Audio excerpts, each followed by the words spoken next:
Hey guys, star God की इस new explanation video में आपका स्वागत है। लास्ट वीडियो में देखा था कि कौन रेचल को एक अजीब सा ही मैच ऑफर करता है, जिसमें कहता है कि वो टॉस करके डिसाइड करेंगे कि कौन सा डॉलर रखने वाला है। वहीं दूसरी तरफ बैम और हागी के बीच में फाइट शुरू हो गई थी, क्योंकि उसे रोकना काफी इंपॉर्टेंट हो गया था, क्योंकि उसकी लास्ट कॉपी फक के पास थी और अगर वो थर्ड राउंड में पहुंच गया तो उसे रोकना इम्पॉसिबल हो जाएगा और सारे लोग भी मारे जाएंगे। तो अब स्टोरी में आगे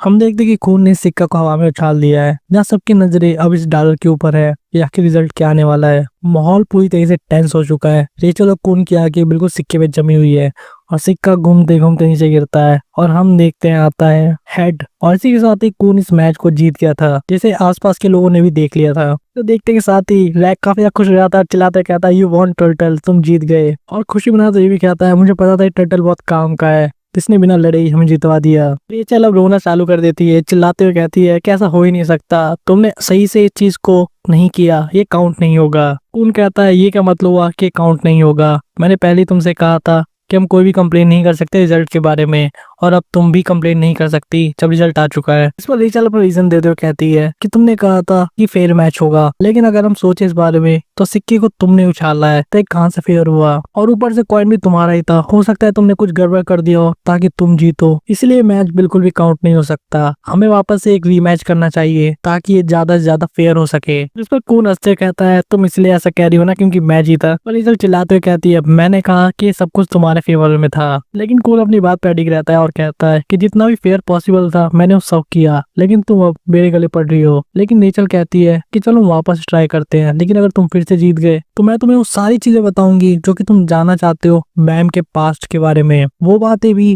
जो कि टावर में आने से पहले हुई थी मेरे और बाम के बीच में, और बैम का असली पास्ट आखिर वो है कौन और यहाँ कैसे आया। तुम ये नहीं चाहते। रेचल ये ऑफर कून को देती है, इसे सुनकर कून के आगे फटी फटी रह जाती है। वही नीचे खड़ा रैक मन में सोच रहा था कि आखिर एक कर क्या रहा है बुद्धू, वहाँ पे ऐसे सामने खड़ा क्यों है जबकि पहले ही जीत चुका है। वही कून के दिमाग में भी सारी बातें चल रही थी कि बैम का असली पास्ट, बैम एक इर्रेगुलर है और वो आया कहाँ से है, बैम की असली आइडेंटिटी क्या है। इस ऑफर को ठुकरा देना काफी मुश्किल होने वाला है, क्योंकि बहुत ही तगड़ा ऑफर है रेचल की साइड से, और कून डिसाइड करता है कि वो वापस से ट्राई करने देगा। सुनकर रैक पागल हो जाता है और चिल्लाने लगता है किसका दिमाग सटिया गया क्या इस टर्टल का, आखिर ऐसा क्यों करने देगा, जो गेम तुम जीत गए उसे हारने के लिए तुम दोबारा क्यों करना चाहते हो। लेकिन कून रेचल से कहता है कि अगर तुम इस बार हार गई तो बस बात खत्म। जिस पर रेचल कहती है ठीक है, लेकिन इस बार डाल मैं खुद से थ्रो करना चाहूंगी। जब बैकग्राउंड में से गाली भी पड़ रही होती है बाकी लोगों से, जो कहते हैं कि तुम्हारा दिमाग खराब है, तुम ऐसे वापस क्यों कर रहे हो। वही कूनी दिमाग में चीज चल रही थी कि अगर वो वापस इस बार जीत गया तो उसे बैम का पास आखिरकार पता लग ही जाएगा।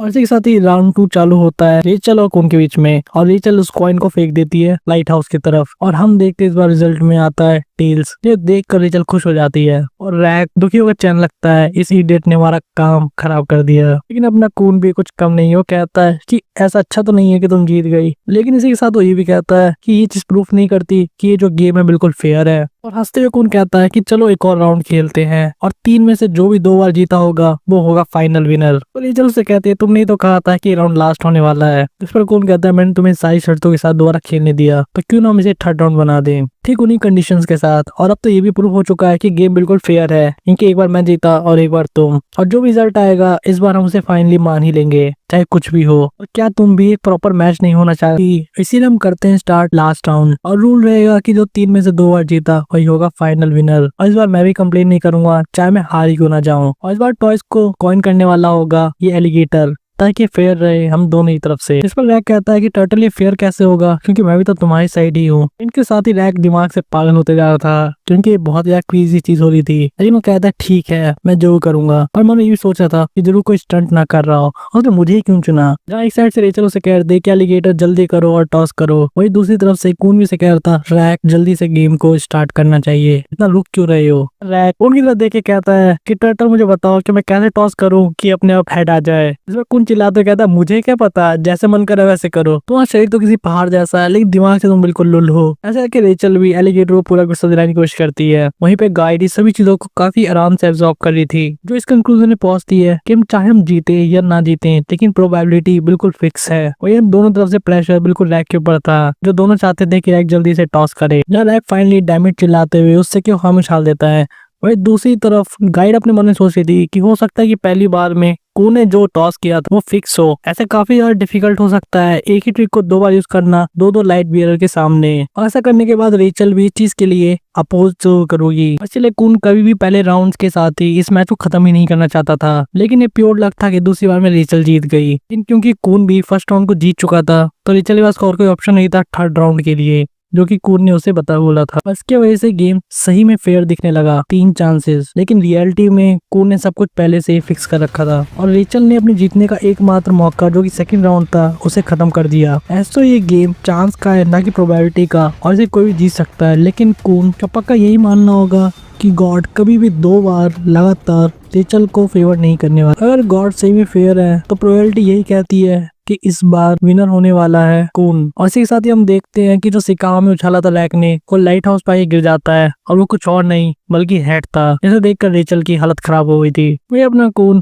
अपने पेट पे हाथ रखते कहता है ओ जीज, मैं तब से 1 मिनट भी सांस भी नहीं ले पा रहा था। वही सामने वाली यूरा हाथ कहती है तो क्या हम फिर से हार गए। वही गाइड सब चीजों को कंक्लूड कर चुकी थी और कून का पूरा प्लान भी समझ गई थी। और मैंने सोचती है काफी रिस्की था, एक पूरी तरीके से एक गैम्बल था जहाँ पे जीतने की कोई गारंटी नहीं थी। यहाँ प्रोबेबिलिटी के ऊपर ट्रस्ट करना भी काफी मुश्किल था तीसरी बार में। तो इसने रेचल के साथ ऐसा गेम खेला ही क्यों? क्या सिर्फ ये प्रूव करना चाहता था कि गॉड सभी को इक्वल गुड देते हैं, सभी का लक बराबर बांटते हैं? वही दूसरी तरफ सीन फोकस करता है बैम और हाकिनी फाइट पे, जहाँ बैम ने अपने थ्रोन को भी निकाल लिया था और वैंगनान की नाइफ का यूज करके वो अपनी पूरी पावर का यूज करने वाला था। लेकिन उसके सामने खड़े होकर सोच रहा था कि आखिर करने क्या वाला है।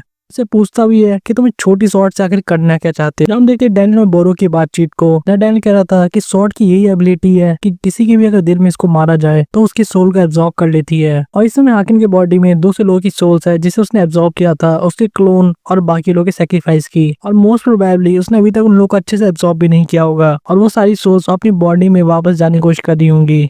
तो ऐसे में अगर इस शॉर्ट को हम उसकी बॉडी में घुसाते हैं तो हो सकता है उसका क्लोन इस करंट स्टेट में वापस से आ जाए अपनी बॉडी के पास। जिसमें विलियम कहता है क्या तुम ये कहना चाहते हो कि जो बॉडी पहले से शॉर्ट के अंदर है और वो सोल जो हाकिन ने एब्जॉर्ब की है वो दोनों अपने आप में मिलके एक हो जाएंगे? इस पर डैनियल कहता है मुझे बाकी को तो पता नहीं, लेकिन विंसेंट के चांस काफी ज्यादा ऐसे होने के, और वैसे भी एक वर्थ शॉट है। लेकिन वही साची योन से पूछता है क्या तुम ठीक हो? जिस पे योन कहती है हाँ ये तो कुछ भी नहीं है। और इसी के साथ साची कहता है तो ठीक है फिर रेडी हो जाओ, हमें भी अपना पूरा सपोर्ट देना होगा इसे। हाकिन में वो एक्साइटेड हो गया था और कह रहा था कि तुम क्या करना चाहते हो मुझे पता तो नहीं, लेकिन तुम जरूर से रिग्रेट करने वाले हो। वही पीछे से योन एक बहुत ही खतरनाक फायर अटैक उसके ऊपर कर देते कहते हुए कि बेफालतू की बातें करना बंद करो और ये खाओ। जहाँ हाकिन बहुत आराम से अपने शॉट से उस पूरी फायर को साइड कर देता है और साथ ही पीछे से बैम के आने वाले अटैक को भी डॉज कर लेता है हट के। जहाँ साची ने भी अपने स्पेल को वायलेंट रेड का यूज करके हाकिन को बांधने की कोशिश की थी। हाकिन वापस हंसते हुए कहता है ये बच्चों की ट्रिक से तुम क्या मुझे सही में हराना चाहते हो? या पीछे से विलियम भी उसके ऊपर अटैक कर देता है कहते हुए अगर तुम वापस हमें नीचे नजरों से देखोगे तो तुम वापस से पहले की तरह ही गड़बड़ करोगे और हारोगे। हाकिन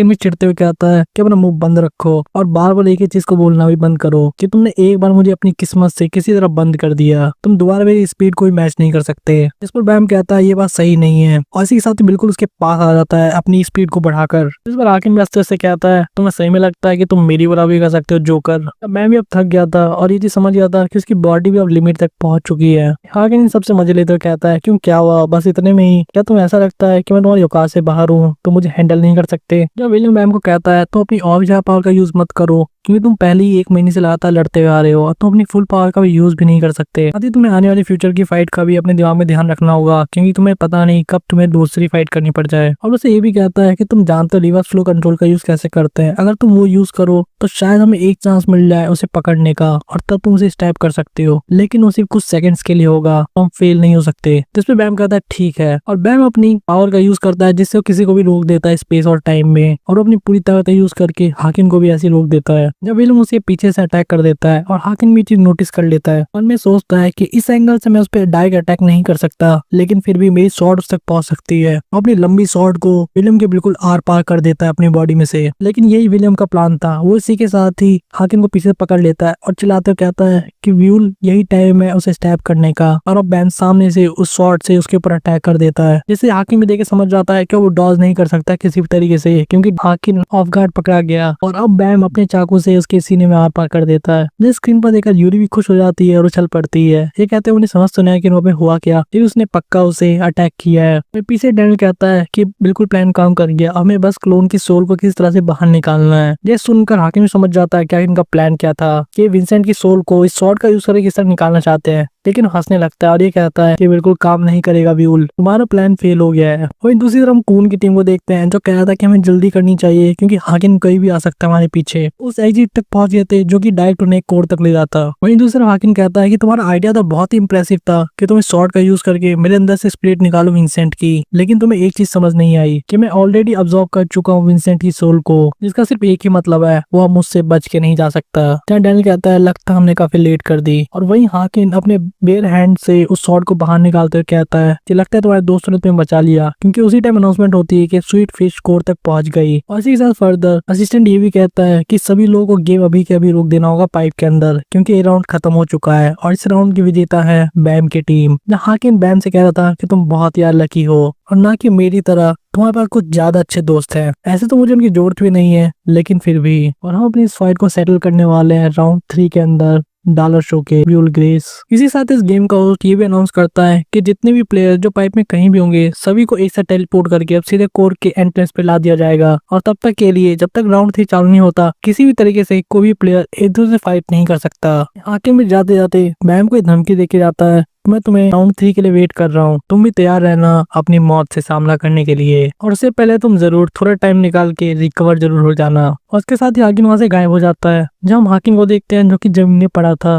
और चिल्ला रहा था ये कहते हुए कि हम वापस से फेल हो गए, और वो बार बार रोहन का नाम चिल्ला रहा था, जिसे देखकर डैनियल समझ जाता है कि विलियम कितना ज्यादा दुखी अंदर से। हम देखते हैं पास्ट की कुछ मेमोरीज को, ठीक उस टाइम पे जब रोहन ने सबसे पहले हाकिन के एक आदमी को मारा था और उसके कई आदमी मारे गए, और ये सब हाकिन इसलिए किया था ताकि उनका एक कॉर्नर में कर सके, इनको फंसा सके। वही बाकी लोग, बाकी टिकटर्स जिनको ये बात नहीं पता थी, वो उस खूनी को ढूंढने लगे उस ट्रेन में क्या किसने ये सारे मर्डर्स किए हैं। और इसमें ज्यादा टाइम नहीं लगा ये पता लगाने में कि इसमें से पहला मर्डर रोहन ने किया था। हम ये भी देखते हैं कि बोरो डैनियल के ऊपर काफी गुस्सा था इस बात को लेके कि उसने क्यों नहीं बताया इनको कि रोहन ने मारा है उन्हें। बोरो इस बात को लेकर गुस्सा था उसके ना बताने की वजह से। अब सभी लोगों को जब याद पता लग गई है, सभी इनके पीछे हाथ धोकर पड़ गए हैं और इनके खून के प्यासे हैं, क्योंकि बाकी टिकटर्स इन्हीं लोगों को ब्लेम करते थे उन मौतों की जो कि रोहन ने की है। डैनियल उनको कहता है कि इससे कोई फर्क नहीं पड़ता मैंने तुम्हें पहले बताया था या कि नहीं, क्योंकि अगर मैं बताता भी तो क्या तुम हाकिम के पास जाकर ये कहते कि हमने एक मर्डर कर दिया है, इसे बाहर में जाने दो। ऐसा नहीं करते, क्योंकि वही हम लोग को टारगेट कर रहा है शुरू से, और इसलिए उसने रोहन को जाल में फंसाया वो मर्डर करने के लिए, और हम कुछ भी करके जाल से बाहर नहीं निकल सकते। और रोहन ने भी कुछ गलत नहीं किया। जब पास खड़ी रोहन काफी ज्यादा स्ट्रेस में थी और अपनी नाखून चबा रही थी और बार बार इसी बरबरा रही थी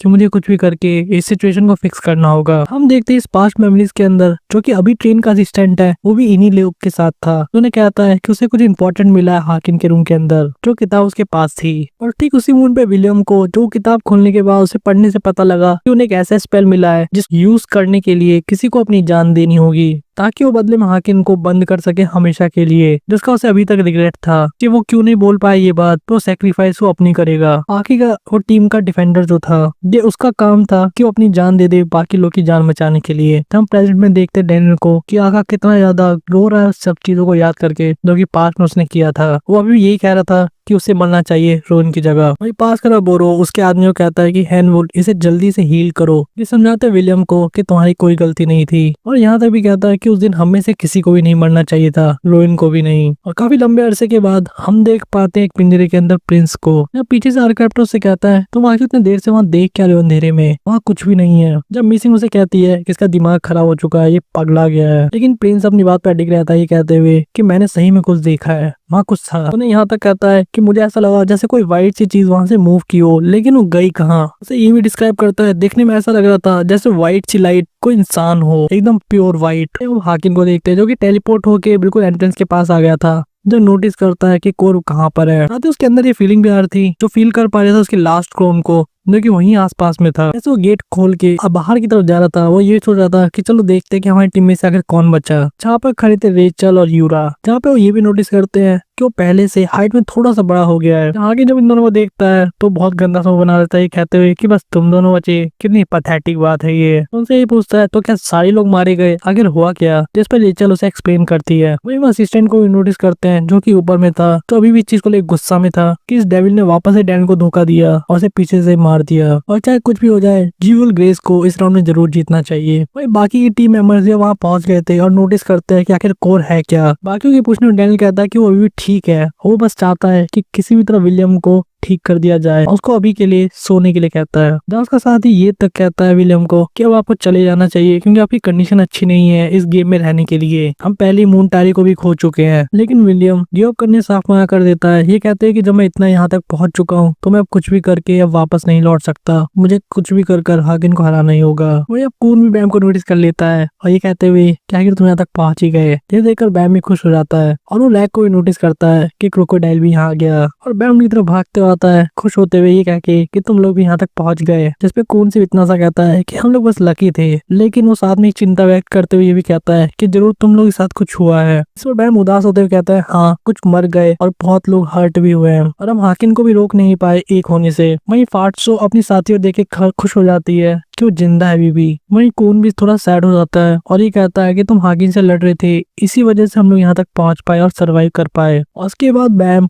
कून को ये बताता है कि हाकिन की ट्रू आइडेंटिटी है क्या। वो असल में एक 10th स्लेयर है और उसका नाम है वाइट। वही रैक का ध्यान सिर्फ इस चीज पे गया था कि आखिर हाकिन खाता क्या है। वो ये सोचता है कि भला कोई सोल को कैसे खा सकता है। वहीं पे कून की भी आंखें खुल गई थी ये सुनकर कि कैसे ही इसका नाम वाइट था और ये कितना खतरनाक स्लेयर था। लेकिन भले की बात यह है कि अभी इसके पास अपनी पूरी पावर नहीं है। वहीं पे बैम इन लोगों से माफी मांगते कहता है अगर मुझे पता होता है कितना पावरफुल एनिमी है तो मैं तुम्हें कभी भी यहाँ पर लेकर नहीं आता। उसने साथ ही स्टेन के ऊपर एक स्पेल भी डाल रखा है जिससे हाकिन सभी की जान एक साथ ले सकता है। वही कून कहता है कि ऐसे तो अभी बस रेगुलर है ना, जब तक इसके पास पावर नहीं है तो इन सब चीजों का फर्क नहीं पड़ता।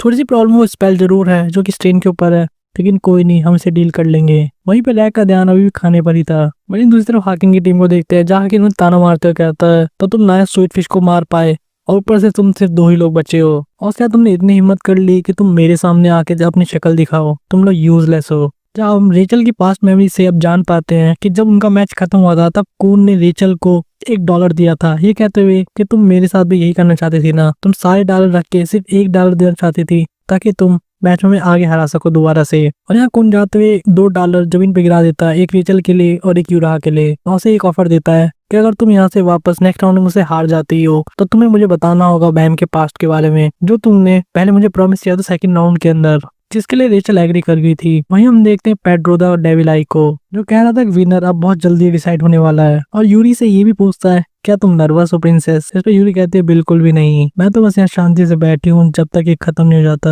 और उसके बाद सिर्फ 10 सेकंड के अंदर मैं तुम्हें मार दूंगी। क्या हम देखते हैं यूरी को और इवान को जो कि चिप्स खा रहे होते हैं, जूस पी रहे होते हैं और फुल ऑन एंजॉय कर रहे होते हैं। उसी के साथ ही कोर के ऊपर अब राउंड 3 का भी स्टार्ट होने वाला है जहाँ पे स्टैंड ये अनाउंसमेंट कर देता है कि सभी लोग यहाँ पहुंच चुके हैं जो भी बचे हैं final round of the dollar show के लिए। और इसी के साथ अनाउंसमेंट में आगे बोला जाता है कि इस गेम के अंदर दोनों ही टीम अपनी अपनी जान को दांव पे लगाने वाली है और साथ में डॉलर को भी। और इससे पहले कि उसका नाम बता पाता कुछ बीच में रोक देता है ये कहते हुए कि एक और पर्सन है जिसको तुमने इंट्रोड्यूस नहीं किया, सबसे इम्पोर्टेंट पार्टिसिपेंट। जिस पर असिस्टेंट उस आदमी से पूछता है कि कौन। इसके जवाब में से पता लगता है कि मैं। और यहाँ हम देख पाते हैं हाकिन और बैम को जो कि शॉक हो गए थे और बैम भी गैस कर लेता है कोई और नहीं बल्कि हाकिन की लास्ट क्लोन है। और हम देख पाते हैं हाकिन की आखिरी सिबलिंग को जो असिस्टेंट को कह रही थी कि मैं ही वो लास्ट पीस हूँ इस पजल का। और वो उसके पेरेंट्स को देख के भी समझ जाता है और उससे पूछता है तुम जरूर हाकिन की लास्ट क्लोन हो है ना। जहाँ नीचे से हाकिन चिल्लाते हुए कह रहा था कि ऐसी बेफालतू की बकवास बातें मत करो, तुम मेरी भाई बहन नहीं हो, तुम्हारे जैसा कोई भी मेरा सिबलिंग नहीं है, तुम आखिर हो कौन। वही ये पर्सन हाकिन को कहती है क्या तुम फील नहीं कर पा रहे मेरे अंदर की उस खतरनाक पावर को, और वो कैसे भी इम्पॉसिबल होता अगर वो पावर मेरे अंदर नहीं होती, अगर मैं तुम्हारी क्लोन ना हो, मैं ही हूँ तुम्हारी लास्ट क्लोन। वही यूरी और इवान भी नोटिस कर लेते हैं कि ये लड़की छोटी तो है लेकिन बहुत ही पावरफुल है, इसकी स्ट्रेंथ कुछ अलग ही लेवल पर है जिसने इवान को भी शॉक कर दिया था सिर्फ एक नजर में। तो आखिर ये लास्ट क्लोन है कौन और इसे हाकिम क्यों नहीं पहचान पा रहा अगर सही में उसकी क्लोन है, आखिर यहाँ पे चल क्या रहा है। वही पेड्रो के प्लान्स क्या है, क्या यूरी इस बैट को जीत पाएगी या फिर उसे पेड्रो से शुरू में ही लड़ाई करनी पड़ेगी। इसके अलावा क्या बैम हाकिम को रोक पाएगा उसे एक होने से और वापस से वाइट बनने से। वही दूसरी तरफ कून के दोस्त और रेचल क्या अपने अपने मकसद को पूरा कर पाएंगे या नहीं, ये सब चीजें जानने के लिए हमारे नेक्स्ट वीडियो का इंतजार करें। तब तक के लिए आप इस वीडियो को लाइक कर सकते हैं, चैनल को सब्सक्राइब कर सकते हैं, इस वीडियो को ज्यादा शेयर कर सकते हैं और हमें कमेंट करके बता सकते हैं कि आपको और कौन सी वीडियो चाहिए।